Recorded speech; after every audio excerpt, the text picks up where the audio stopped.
Kuku Raadios välja öeldud seisukohad ei pea ühtima Kuku Raadio seisukohtadega. Te kuulate Kuku Raadiot.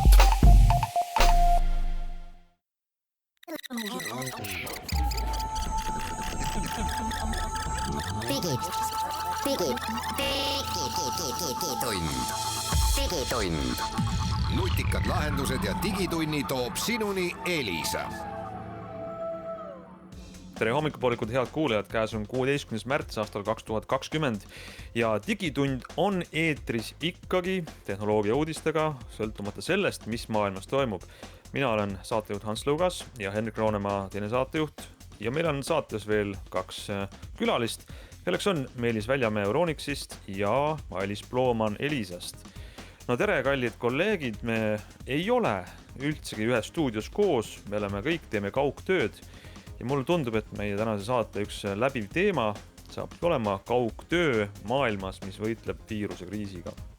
Jah, me oleme kõik, igaüks on oma stuudios. Valdavalt mulle tundub, et see stuudio on väga kodune ja põhjus on see, et oleme ise kehtestanud endale sellise karantiini. Ma ei tea, kas keegi haige on või on kõik terved siiamaani? Õnneks vist mitte veel haige. Jah, haigeid ei ole. Õnneks siiamaani terveks suutnud jääda.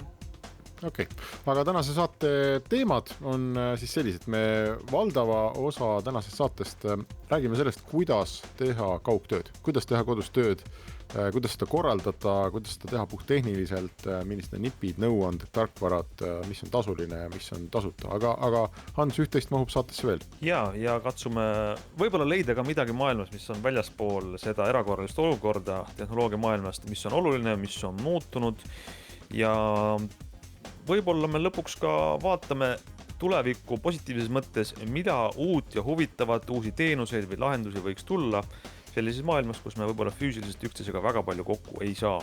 Aga selline peaks olema tänane digitund.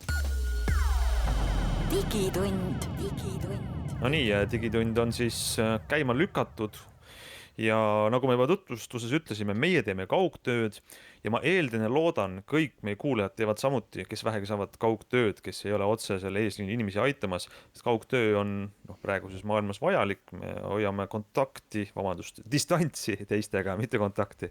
Ja kontakti hoiame ka. Ja kontakti hoiame siis virtuaalselt.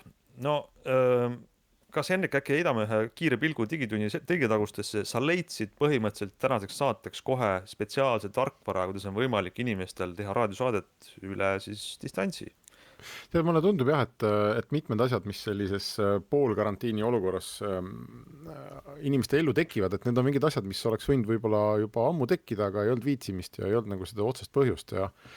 Ja tuleb välja, et esiteks me kõik oleme leidnud nendele mikrofonid, ühest või teisest või kolmandast kohast saade saab tehtud ja maailmas on ka päris mitmeid selliseid tarkvarasid, mis võimaldavad meie sugust raadiosaadet teha niimoodi, et me vaatame praegu üksteisele läbi veebikaamerate otsa, salvestame seda saadet, kuuleme üht-teist ja kui ma vajutan siin lõpuks selles veebiteenuses stop-nuppu, siis mulle genereeritakse 4 korralikku helifaili, mis ei ole sellise kõne kvaliteediga, vaid iga ühe teie sellise kohaliku mikrofoni kvaliteediga.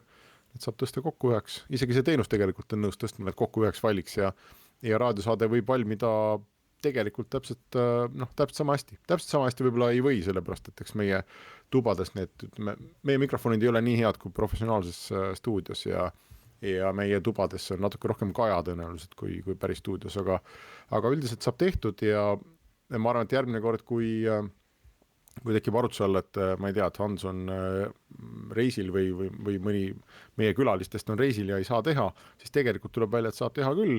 Me oleks nüüd ammu juba seda teha, lihtsalt ei olnud põhjust. Ja ma arvan, et me hakkamegi vaikselt avastama kõiki neid teenuseid, et koosolekuid saab nagu päriselt ju kaugelt pidada. Aga ma arvan, et sa, Hendrik, täpselt nagu väga õigesti kirjeldasidki seda sama olukorda, mis on väga paljudes ettevõtetes täna. Et isegi väga tihti on ju ettevõtetes nii, et näiteks Microsoft Teams on kasutusel või mõni muu tarkvara on kasutusel, milles on kõik võimalused on olemas. Aga kuna ei ole praktiliselt vaja olnud üle üle interneti või siis virtuaalselt neid koosolekuid pidada, siis tegelikult ei teata, kus see nupp täpselt on, kuidas ekraani jagada või mismoodi siis ikka neid inimesi kokku kutsuda ja kas keegi, kes mu ettevõttes ei ole, saab ka osaleda sellesse või liituda selle sama koosolekuga, et nüüd ongi see aeg, kus kõik nupud üles otsitakse ja kõik asjad tööle pannakse. See on täpselt see olukord, kus meie praegu oleme, ehk siis meil on samamoodi kõik vahendid on aastate kaupa olemas olnud, järjest paremaks läinud kontoris, aga kuna meil ei ole sellist aktiivset kaugtöö vajadust olnud, kus me peame tiimiga kaugtööd tegema, vaid nagu reeglina ühe kaupa ja reeglina siis meili ja sõnumite vahendusel, siis nüüd on nagu esimene kord, kus me saame ka selliseid ägedamaid interaktiivseid lahendusi ära testida vastavalt vajadusele, et põnev aeg mõnes mõttes. Meelis, mis on ägedam? Ma ütlen sellele, ma usun, et nädalavahetuse ja eelmise nädala jooksul oleme kõik juba avastanud seda, et FaceTime, Facebooki videokõne, WhatsAppi videokõne on see, kuidas Zoomist ma tahaks kohe rääkida, aga ma tahan öelda, et me privaatselt oleme avastanud juba seda, et me saame üksteisega kokku lähedastega üle videokanali. Kas teil on nüüd omal selliseid mõtteid, mingisuguseid asju, mida hea soovitada teistele, mis võib-olla selleks, et saada töö tehtud kodukontorist, oleks kasulik? See mõtled nüüd siis puht töökorralduslikult või me läheme juba tehniliste üksikasjade juurde?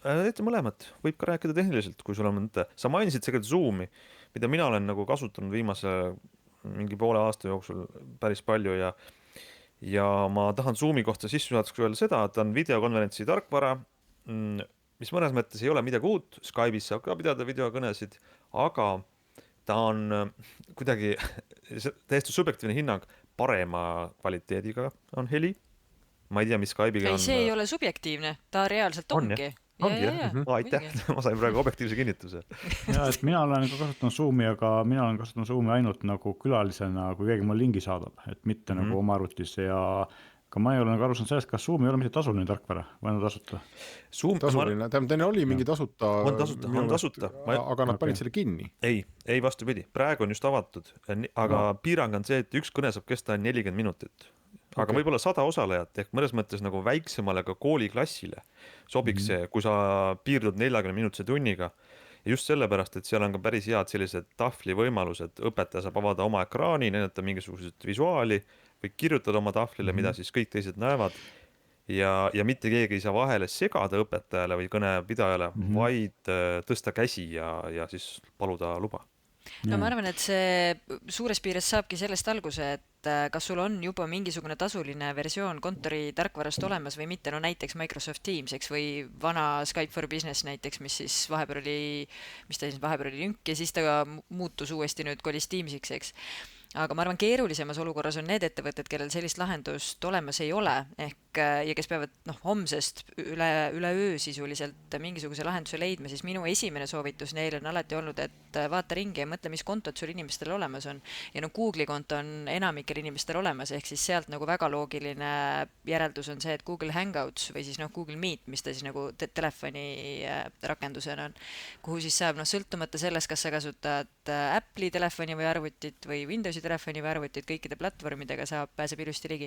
Zoomist oli juttu juba, Join Me, väga sarnane Zoomile, kuigi Zoom on oma kõne kvaliteedilt väga-väga hea. Google on ka vaeva näinud viimasel ajal. Eks need on sellised tarkvarad, mida on võimalik sõna otseses mõttes homsest kasutusele võtta ja ei vaja mingisuguseid eriteadmisi ega eraldi installimist. Meie just nagu selle kooli ja kaugõppe mõttes vaatasime siin reedel Discordi, kuna Discord live on ka nüüd kuni 50 inimest, enne oli see kuni 10, eks ole. Põhimõtteliselt terve klassi sinna ära ühendada, samamoodi on ekraani jagamine ja muud sellised asjad. Ma küll ei tea, kas seal saab vahele harjuda või mitte, et nii tihti põhiliselt pole proovinud, aga iseenesest nagu tasuta variant, mis tegelikult töötab ja laste hulgas popp on.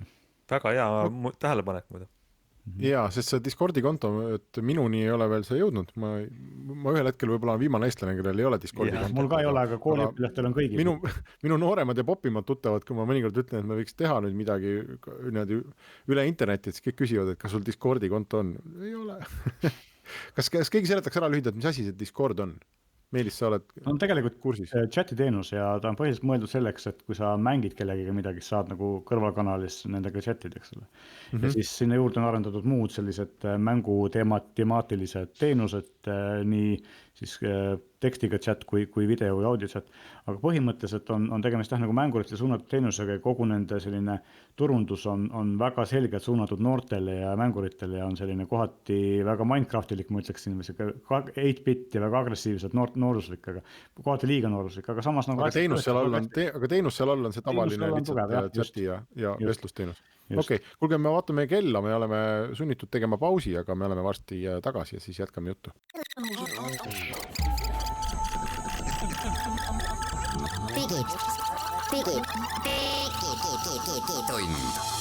Digitund. Nutikad lahendused ja digitunni toob sinuni Elisa. Digitund läheb edasi ja me räägime täna, kuna tehnoloogia uudiseid ei ole, sellepärast et tehnoloogiafirmad on kas kinni või kodus ja tegelikult kõik üritused on ära jäetud, sinna me jõuame.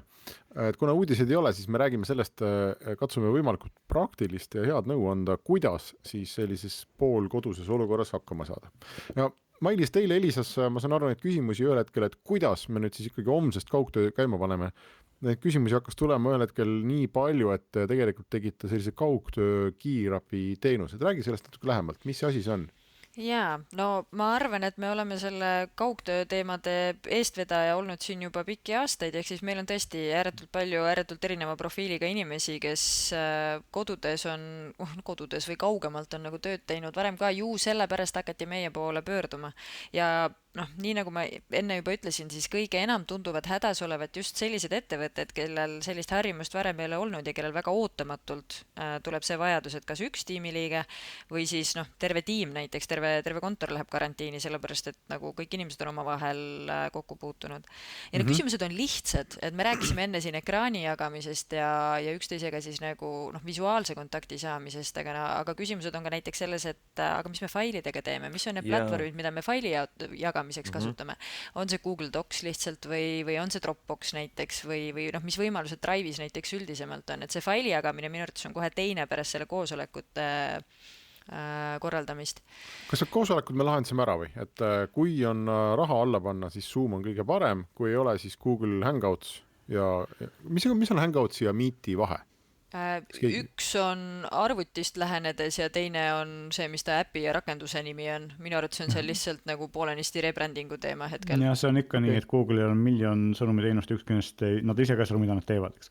Kui kõigil on Apple'i seadmed teie kontoris, et siis saab ka FaceTime'i kasutada, mis võimaldab ka tervel portsul inimestel korraga videokõnes olla. Ja Facebook samamoodi, eks ju. Facebook samamoodi, Facebooki grupi chat ja sealt väga kiiresti videochat, et kui see on ainus konto, mis kasutusel on. Ja see on enamasti inimestel olemas.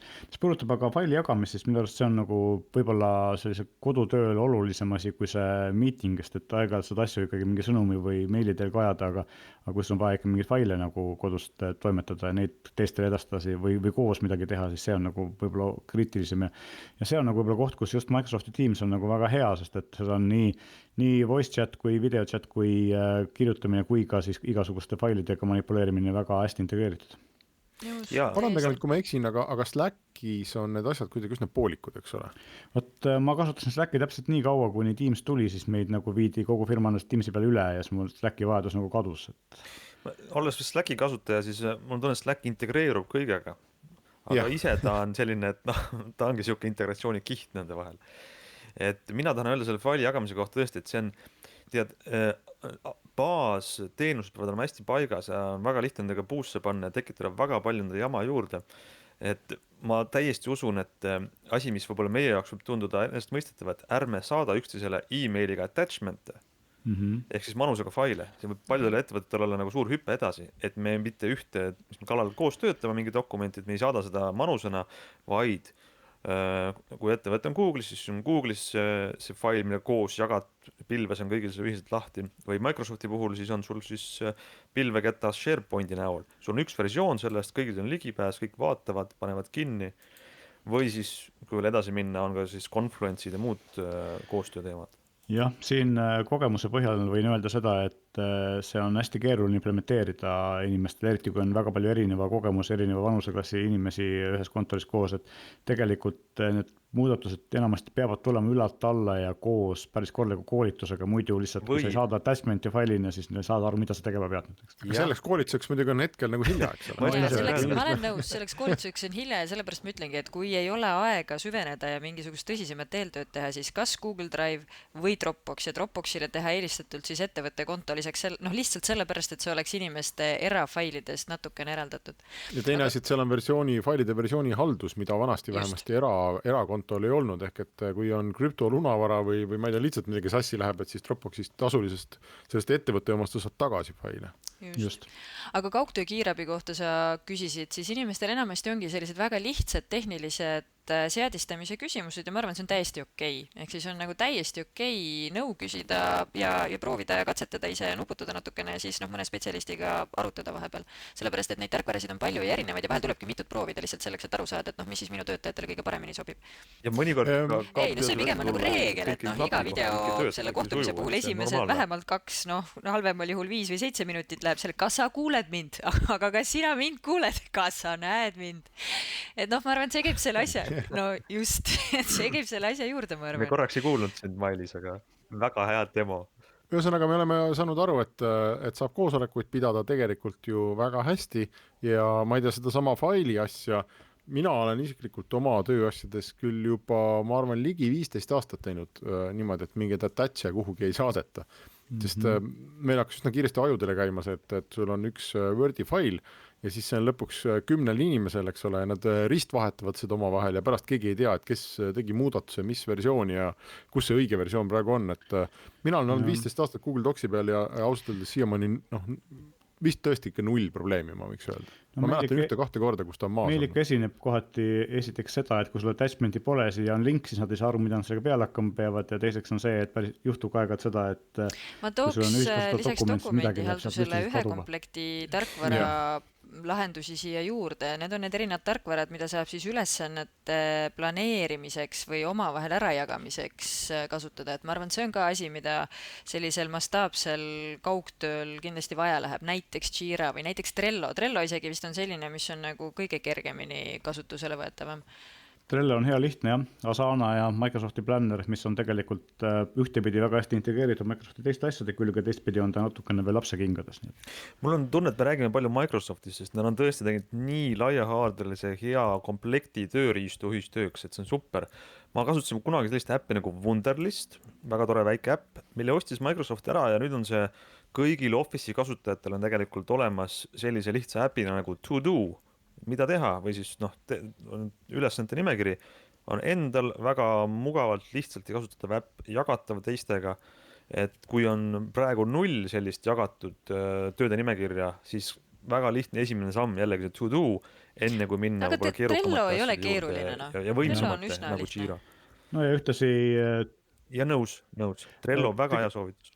Tegelikult on kõigi nende selliste rakendustega see, et nad võivad olla väga lihtsad, võivad olla väga keerulised, sõltub sellest, kuna neid saab väga erinevat moodi kasutada. Eks kuidas see kasutus või see flow nii-öelda on paika pandud, eks ole, ja selleks võib-olla oleks hea, jällegi meil ei ole aega, eks ole, aga tegelikult oleks hea koos keegi inimene, kes selle optimaalse asja nagu kuskilt ülevalt alla nagu paika paneb. Eks ta mingil hetkel läheb ka loomulikult orgaaniliselt nagu kuidagi loksub paika, aga see võtab jälle ka aega, eks. Ja praegu me oleme välis- ja faktori sunnil, me kõik peame tegema selle läbi ja selle ära õppima. Just.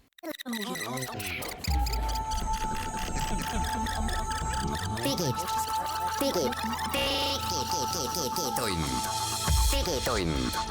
Nutikad lahendused ja digitunni toob sinuni Elisa. Digitund läheb edasi, Ants Lugas, Henrik Roonemaa ja Meelis Väljamäe ja Mailis Plooman. Lennakesi igaüks oma karantiini viirusevabas nurgakeses täna saatega liitumas virtuaalselt. Aga tundub, et saade sellest hoolimata ikkagi saab tehtud ja me räägimegi sellest, kuidas kaugtöö korras asju teha. No, me oleme sellest tehnilisest poolest nüüd siin rääkinud, eks ole. Mul jäi veel Mailis eelmises lõigus küsimata, et see kaugtöö kiirabi, et jube kihvt nimi on sellel, aga mida see, mis teenus see nüüd selline on, et kas ma võin kuhugi helistada, kirjutada 113 ja tulevad mingid inimesed kohale ja panevad meie asjad esimene tööle plaan või mis see on on? alustada chatiga ja ilmselt ka telefoni teel on väga-väga kiiresti see nõu sinna juurde tulemas. See idee on, mis ta siis on, neljapäeva õhtust või reedesest kuskilt poolest päevast ja siis sai ta väga kiiresti laivi lükatud. Selle taga on puht Elise poolt, tehnilise poole pealt on meie tehniline tugi. Ehk siis inimesed, kes igapäevaselt nende teemadega nii ehk kokku puutuvad, nüüd me lihtsalt paneme nendele samadele inimestele natukene rohkem, nagu ma ütlen, siis südamele või anname neid use case ette, et millega siis meie poole pöördutakse. Nii minu poole pöördutakse, minu kolleegide poole pöördutakse, et mis need küsimused siis on, millega inimesed hätta jäävad ja kogu aeg nagu tegeleme taustal nendega, et need poisid ja tüdrukud oskaks vastata. Tõenäoliselt tuleb telefon ja chat, kaks kanalit, kust kaudu kõige kiiremini abi saab. Aga saab mitte ainult selle tehnilise poolega, et tegelikult on Targatöö-ühingul seal taga ka üsna palju spetsialiste, kes oskavad nõu anda just selle, kuidas ma ütlen, inimliku poolega. Ja ma tegelikult tahtsingi selles käesolevas lõigus sinna nagu jõuda, eks ole, et kui külmkapis on võileivad ja lihapallid ja tegelikult tööarvutis on no nii ja naa, ma arvan, see sõltub päris palju sellest tiimijuhist, et ka selle kaugtöö kiirabis tegelikult oleme andnud nõusoleku ka Elise poolt, päris paljude juhtide poolt, et vajadusel ka seal võib küsida nõu, aga on sellised lihtsad asjad, mida ma enda kogemusest võin öelda, olles seda elu pidanud elama juba 5 aastat vähemalt. Kui su tiim ikkagi kõik peab olema sellises virtuaalses olukorras ja tegelikult isegi mitte siis, kui kõik piisab sellest, kui sul esimene tiimiliige läheb virtuaalsele tööle, siis sellised hommikused check-inid näiteks on väga head. Ükskõik, kas me nimetame neid stand-upideks või me nimetame neid lihtsalt nagu ühiseks häälestumiseks, et hommikul tehakse selline ring ideaalis siis videopildiga, kui ühendus võimaldab, kui ühendus ei võimalda, siis piisab ka häälest, aga lihtsalt antakse märku, et täna me oleme kõik olemas, me teeme neid asju ja siis võib päeva jooksul kokku lippida selliseid check-in pointe nagu veel kindlasti. Ja teine asi, mis ma tahtsin selle sama chati juurde öelda, et ükskõik millist lahendust siis kasutatakse, on see Facebook Messenger või on see Teamsi chat või on see ma ei tea, Slack või Mattermost või mis iganes see tarkvara on, siis juht eelkõige peaks läbi mõtlema need kanalid. Kanal tähendab siis seda, et on teatud jutud, mida räägitakse teatud chatides ja kindlasti peab olema ka selline, mölakanal või need on kõik need jutud, mis jäävad nagu tavaliselt kusagile kontoris kohvimasina juurde või kusagile koridoridesse või suitsunurkadesse. Vot sellele on ka vaja oma kanalit ja inimesed peavad saama need asjad ka välja elada enda seest ja seesama inimlik ühendus peab alles jääma. Selle jaoks tasub teha täiesti eraldi chati ring, võib-olla üle ettevõtte näiteks, aga töökanalitest peaks siis selle möla peaks nagu väljas hoidma, et see teeb väga palju produktiivsemaks kogu selle loo. Ja sina oled, eks ole, manageerinud selliseid kaugtöötajaid, nagu sa ise ütlesid, või kaugtöötavat tiimi. Kas sina juhina eeldad, et need inimesed on 9-st 5-ni või 9-st 6-ni olemas, et see on nagu täitsa tavaline tööpäev, mitte mingit vahet ei ole, et ma tean, et sul on lihapallid või soe ookean kuskil seal lähedal. Ma arvan, et see peaks olema jälle iga tiimijuhi enda otsustada. Minu puhul tavaliselt, kuna mina juhin juhte, siis mina töötan tavaliselt selliste checkpointide või stand-upidena, ehk siis meil on päeva jooksul mingisugused hetked, kus me saame nagu kokku ja kontrollime, kes mida teinud on. Tänases olukorras, kus kodudes on ka lapsed, siis ma arvan, et vastupidi, ääretult oluline on just lõunapaiku või sellisel ajal võtta nagu korraks aeg maha ja korraks nagu on lastel õigus karjuda ja ringi joosta ka, on ju. Et ma arvan, see on ääretult oluline ka näiteks koolide tunniplaanidega sünkida ennast. Aga võt need on kokkulepped, mida peaks tegema siis, täna hommikul on juba nagu siis võib-olla natukene liiga hilja, aga oma tiim kokku võtta ja leppida kokku, kuidas me tööd teeme. Et on täiesti okei seda kuidagi päeva peale ära hajutada, aga mingi rutiin peaks olema ja vähemalt need checkpointid kokku lepitud, et see oleks küll minu soovitus. Ja et siin tegelikult sõltub hästi palju juhist, nagu Mailis ütles, ja teine asi on see, et kindlasti peaks hea juht arvestama sellega, et inimesed teevad tööd erinevat moodi ja on individuaalid, eks ole, et kellel on perekond, lapsed vajavad, ma ei tea, kooli saatmise asemel hommikul süüa ja võib-olla silma peal hoidmist sellega, et kuidas ta selle kodukoolis nüüd hakkama saab, eks ole, ja et ta seal ei laiski oleks. Ja ma enda kogemusest omast käest tean seda, et mina näiteks töötan kõige paremini börstidena, nii et nagu ma ei tea, 2, 3, 4 tundi teen järjest nagu väga aktiivset tööd ja siis ma vahepeal tahaks nagu paar tundi nagu ma ei tea, nii-öelda puhata või olla arvutist eemal ja pärast seda teen pikalt edasi ja vahest mul läheb see pikalt edasi tegemine poole ööni, eks ole, aga see on täiesti okei, aga sellised asjad tulebki kokku leppida ja kõik tiimiliikmed peavad teadma, mis on kokkulepped ülejäänutega, et kui ma saaksin midagi, kaks asja ma ütleks ära, et esiteks juht, kui sa kuulad seda, siis see on sinu asi teha need kanalid, sinu asi need kokkulepped algatada ja siis ka kommunikeerida kõikidele teistele tiimiliikmetele, see on esimene asi ja teine asi on seesama, mõlemat pidi siis enesedistsipliin, et distsipliin teha tööd ja lubadustest kinni pidada, aga teistpidi ka distsipliin päriselt puhata ja päriselt nagu vältida seda, et sa täiesti kusagile töö sisse ära upud. Just, sest tegelikult seal on kaks eesmärki. Esimene eesmärk on tegelikult ju see, et töö oleks tehtud, ehk siis asjad oleks valmis vastavateks tähtaegadeks, nii nagu nad on ka kontoriseks. Ja teine asi on see, et inimestel säiliks töötahe ja selline enesedistsipliin, et nad ei hakkaks nagu otsima vabandusi sellepärast, et nad on üle töötanud või kuidagi pinge all. Minu meelest, ma ei tea, kuidas te kaassaatekülalised ennast siin tunnete, aga minu meelest annab nagu selgelt tunda, et Mainis on aastaid pidanud sellise asjaga tegelema, mida ta praegu teeb. Ma just tahtsin istuma oma ette ja nagu füüsilises mõttes mitte kuhugi rääkima, eks ole. Mina näiteks tunnen ennast suhteliselt ebakindlalt, sellepärast, et mina olen harjunud 10 aastat või rohkem sellega, et mul on inimesed füüsiliselt minuga samas ruumis stuudios, kellega ma vestlen ja mul on see selline tunnetus ja selline flow ja kindlus tekib sellest. Ja ma saan väga selgelt aru, et mul läheb nüüd tegelikult praegu aega, kuni ma saan aru, kui ma nagu suudan selle füüsilise kesta enda ümbert maha raputada ja keskenduda nagu ainult vaimselt sellele, et te olete kõik küll minuga ja te olete olemas ja ma praegu isegi näen teid, aga mul on ikka selline kerge siuke ebakindlus on ikkagi sees. Tegelikult see päevarutiini mõistes on see tegelikult veel keerulisem ja ta alati ei lähe ka üle, et tegelikult on tehtud uuringuid ja üks mingi USAs läbi viidud uuring ütles, et kodus töötavad inimesed on reeglina 15-20% efektiivsemad kui kontoris olles, aga kui neile antakse vabalt valida, kas sa teed tööd kodus või kontoris, siis nad valiksid mingi variandi, kus nad oleks 2-3 päeva kontoris, ülejäänud päevad kodus, ehk siis nad ei tahaks olla pidevalt kodus, sest kõik sotsiaalne suhtlus on oluline. Niimoodi tööd teinud ja ma ütlen täpselt samamoodi, et on asju, mida ma kui saaks, siis ma teeksin näost näkku igal juhul, igasugused üks-ühele vestlused näiteks või mingid teatud tüüpi kohtumised. Aga täna me oleme 2 nädalat, 6 aega, võib-olla 2 kuud oleme kõik olukorras, kus seda varianti ei ole.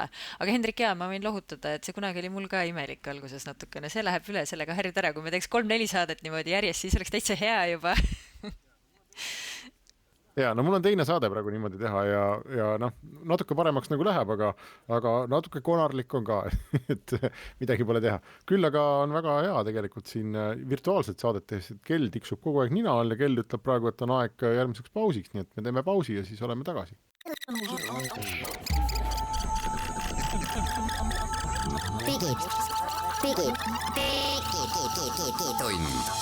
Digitund. Nutikad lahendused ja digitunni toob sinuni Elisa. Nii, jätkame digitunniga ja täna üsna selline kaugtöö keskne saade meil on. Kas te näete, et ma ei tea, et maailm muutub selle sama jamaga, mida me praegu läbi teeme? Et need muutused, mida me praegu küll ajutistena endale ette kujutame, et need võiksid kuidagi juurduda rohkem? Näiteks see sama kaugtöö ja kõik need muud teemad.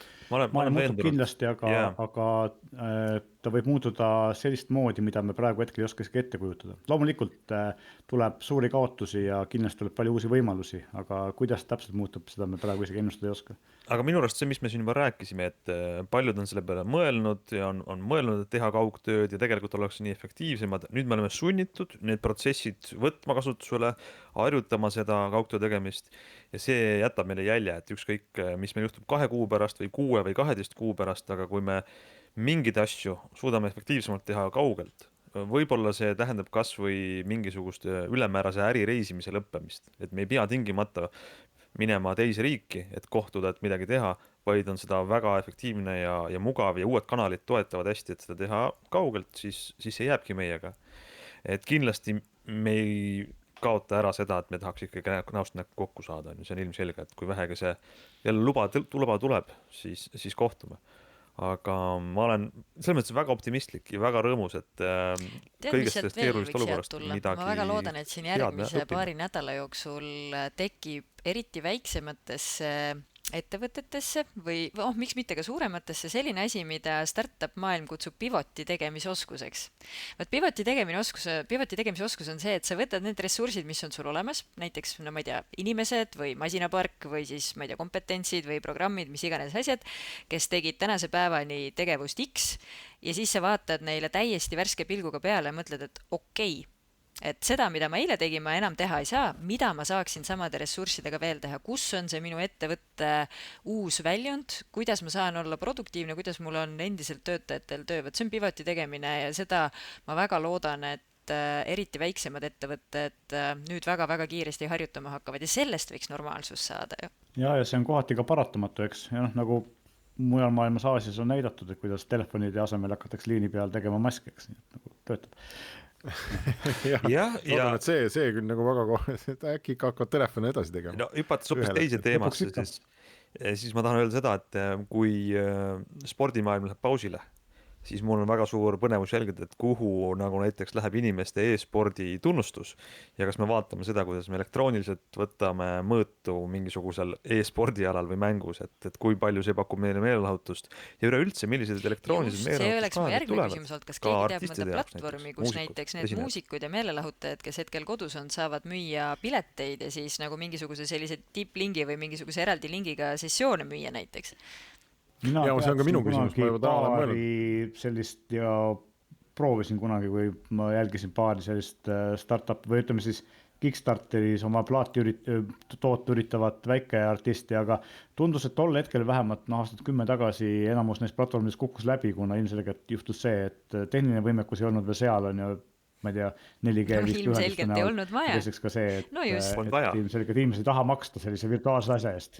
Just. Ja ma arvan, et inimesed ei taha, et kui see nüüd, see on see if, mitte when, et kui see läbi saab, mida me siin praegu teeme, et siis ma arvan, et ikkagi inimeste valmisolek oma lemmikbändi virtuaalselt kuulata piletiraha eest on sama väike tagasi, nagu ta enne seda kõik oli, et ma arvan, et võimalusel ikkagi kõik tahaksid ju minna välja, aga täna tundub olevat see väga hea olukord. Ei, no te rääksite sportlastest, kas või personaaltreener näiteks.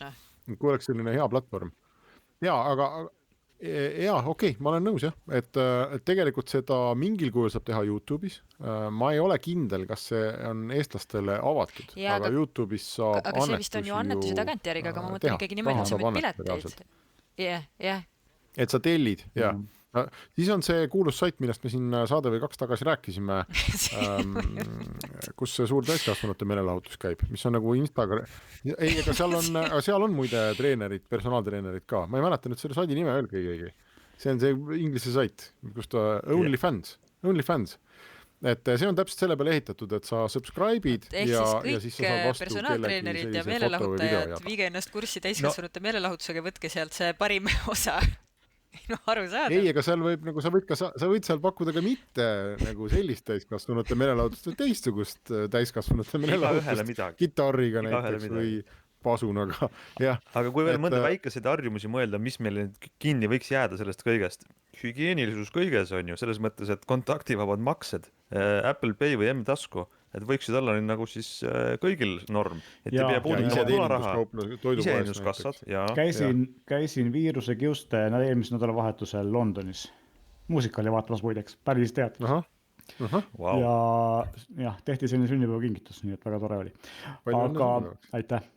Ja iseenesest ei võtnud ma välja mitte sentigi ühtegi poundi, ehk siis mitte mingisugust sularaha ja ei võtnud ka kordagi välja taskus kaarti. Maksin terve selle aja, küll kell oli käb, aga makstes aega maksin telefoni, kus on see SEB äpp ja igal pool töötas väga hästi ja suutsin ka näha Nero kohvikut, kus oli suurelt silt, et we are cashless, nii et ka selliseid kohti oli olemas. Et üldse sulas maksta.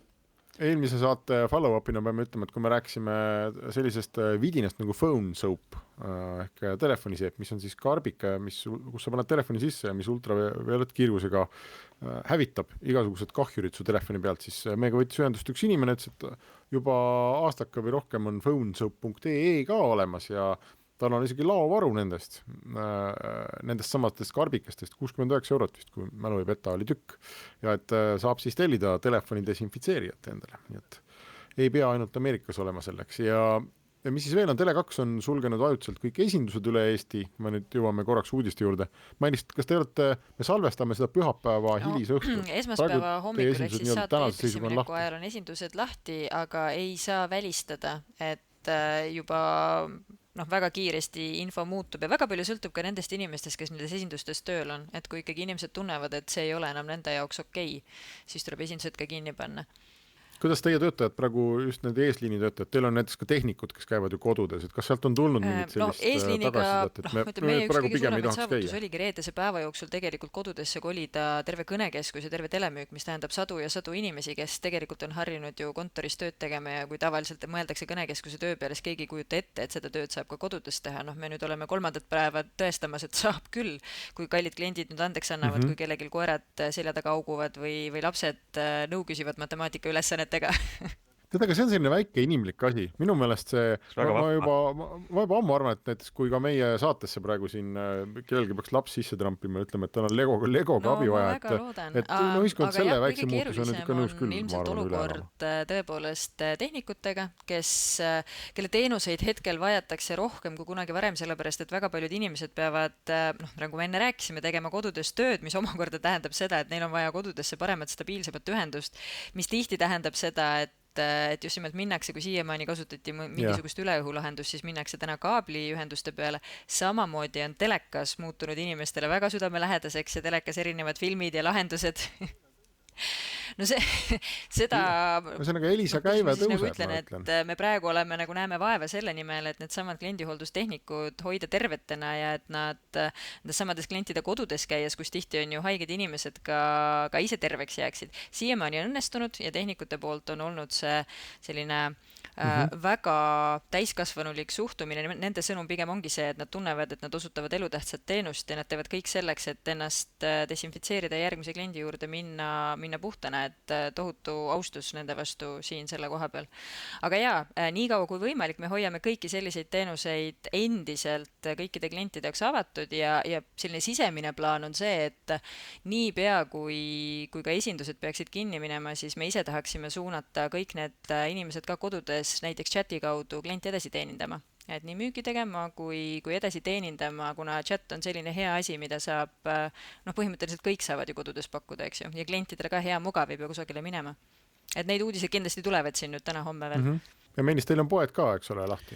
Poed on lahti, me praegu hetkel ilmselt lahti jäävad, sõltub ka üsna palju keskustes, mida keskused otsustavad ja loomulikult sellest, et kui ikkagi see epideemia väga suureks läheb, siis me vaatame, kuidas meie töötajate nagu tervise huvides käitume, et kindlasti me ei jäta neid hätta ja kui on vaja midagi sulgeda, siis me ka sulgeme. Ja samamoodi töötab meil kojuvedu ja paigaldusteenus ja muud sellised asjad, et aga täpselt nagu Mailis ütles, et inimesed kasutavad vastavad ettevõtlusabinõusid nii enda kui klientide tervise kaitseks ja see kõik on nagu meie jaoks ka väga oluline. Aga praegu seisuga on poed lahti, võtame samamoodi ühe päeva korraga. Olgu, aga meie saateaeg on läbi, tegelikult on hea, et me saame vähemasti hetkel lõpetada selle saate optimistlikult. Ma tänan kõiki, kes osalesid kaugmeetodil ja ma tänan kõiki, kes kuulasid ning mis seal muud öelda, kui Digitund on taas eetris nädala aja pärast. Kuulmiseni! Digitund. Nutikad lahendused ja digitunni toob sinuni Elisa.